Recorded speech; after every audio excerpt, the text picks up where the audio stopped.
দর্শক, আপনারা দেখতে পাচ্ছেন ইফতার বাজার, আর কাশিম টিভি আপনাদের জন্য আজকে এসেছে চকবাজারে।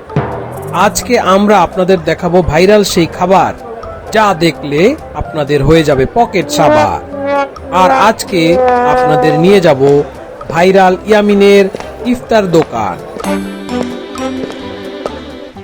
সে নিয়ে বসে পড়েছে সব রকম খাবারের চমক।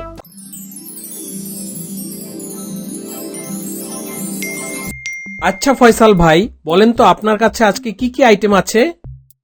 আছে খাসির আস্তা লেগ রোস্ট, কাবাব আছে, কবুতরের কাবাব, কোয়েলের কাবাব, হাঁস আছে, মুরগি আছে, পাকিস্তানি কাবাব আছে, 4 আইটেমের পরোটা আছে, আর আছে বিখ্যাত বড় বাপের পোলায় খায়, ঠোঙ্গা ভৈরা ভৈরা লইয়া যায়।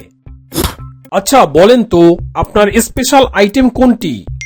আমার স্পেশাল আইটেম হলো খাসির লেগ রোস্ট। এটা কোনো সাধারণ খাসি নয়, এটা হলো শিক্ষিত খাসি। এটা সাধারণ জায়গায় বড় হয় নাই, এটা বড় হইছে স্কুলের গন্ডির মধ্যে। এই আইটেম যে চিনে সেই একমাত্র কিনে। আচ্ছা ইয়ামিন, তুমি কিছু বলো। আমার চ্যানেলটা বেশি বেশি সাবস্ক্রাইব করবেন আর আমার সাথে থাকবেন সব সময়।